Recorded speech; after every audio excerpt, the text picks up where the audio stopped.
Welcome to Istanbul, an ancient city where history and rich culture intertwine. It's one of my favorite places in the world, and today I'm going to take you on a journey to discover two of my favorite mosques in this vibrant city. We'll explore the serene Kariye Mosque and the mysterious Underground Mosque. Let's dive into what makes these so special. First up is the Kariye Mosque, also known as the Chora Church. This mosque, located in the Fatih district, tucked away from all the bustling tourist spots, offers a tranquil experience compared to the ever-crowded Hagia Sophia. Originally built as a Byzantine church in the 4th century, it was part of a monastery complex outside the walls of Constantinople. The name Chora comes from the Greek word for land or place, which referred to the fact that in the 4th century, this church was located outside of these massive city walls. So it was referred to as the land or place of Christ. And in many historical references, Jesus is also referred to as the land of the living. Chora, therefore, was a shortened one-word name for all of these meanings. The structure you see today primarily dates back to the 11th century, with major renovations in the 14th century. The frescoes, stunning as they are, were commissioned around 1310 by a powerful Greek statesman named Theodore Metokites. It took 7 years to complete these works of art, culminating in 1317. So fun fact for you, this means that they're over 100 years older than the world-famous frescoes in the Sistine Chapel in Vatican City. What I love about the Kariye Mosque is the level of details in these frescoes that depict all kinds of religious scenes from the life of Christ and the Virgin Mary.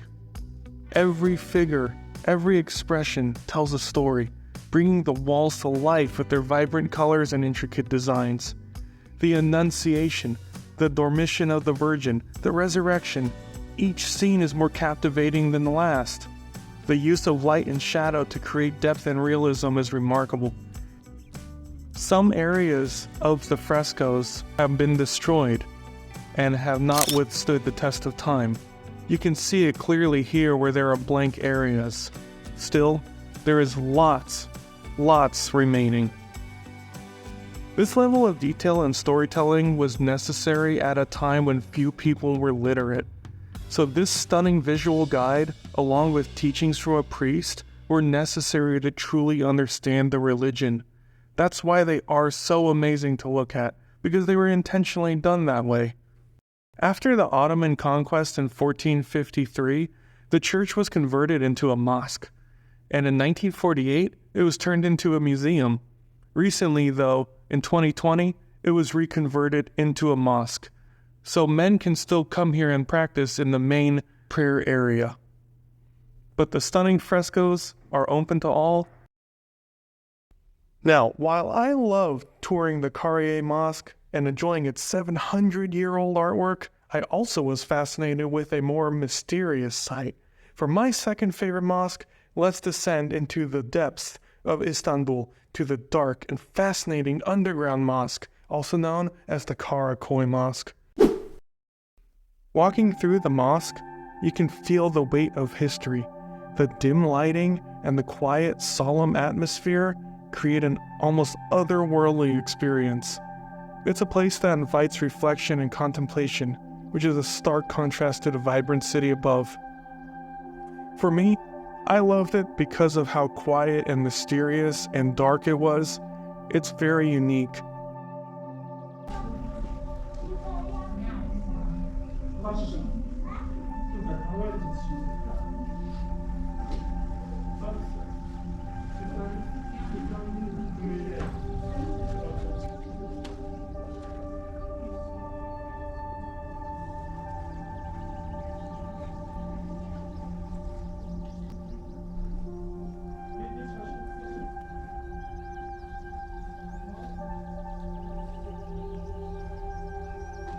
Many people make a pilgrimage here because the mosque is home to 3 tombs, 2 of which are said to belong to the Sahaba, or companions of the Prophet Muhammad, Amir ibn al-As and Wab ibn Husayra.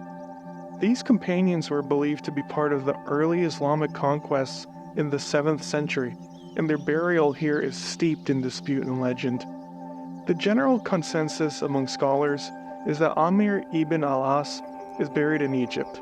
There isn't much known about Wahb ibn Husayra, with many unsure of if he was even a real person, let alone a companion. But a 17th century dervish had a dream or revelation that these companions were indeed actually buried here on site in modern-day Istanbul, after they died here during the conquests. This claim, of course, hasn't been backed by evidence, with scholars and other Muslims unconvinced. Still, many Sufis believe these cenotaphs are a holy site to pay respects to the resting place for these companions of the Prophet Muhammad.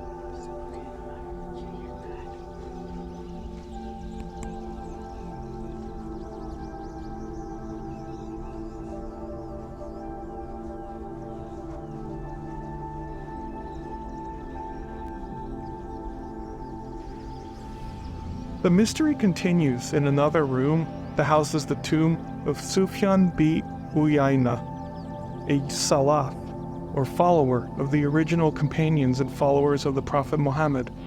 Sufyan lived from 725 to 814 and died and is buried in Mecca, in modern-day Saudi Arabia. He is regarded as a brilliant scribe and a scholar that helped spread and record early knowledge of Islam and the Prophet. Legend has it that he performed Hajj, or the pilgrimage to Mecca, 70 times, each time asking Allah for another chance to do it the following year.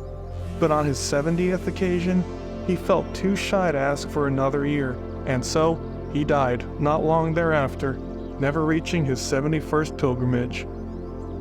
Despite his death and burial in Mecca, the 17th century dervish also had a revelation that Sufyan was buried here in the Underground Mosque. This claim also isn't backed by evidence. Still, history can be imperfectly recorded and open to varying beliefs, so it's quite mysterious and thought-provoking to be here and ponder on it all. Are these men actually buried here?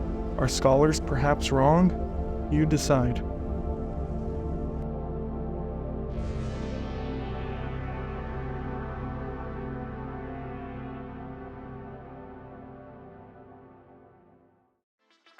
Istanbul is one of my favorite cities in the world, and it is indeed a beautiful city full of hidden treasures. These two mosques are perfect examples of that. So whether you're drawn to the intricate art of the Kariye Mosque or the mysterious aura of the Underground Mosque, there's always something new to discover. Thanks for joining me on this journey, and don't forget to like, subscribe, and hit the bell icon for more explorations of the world. See you next time.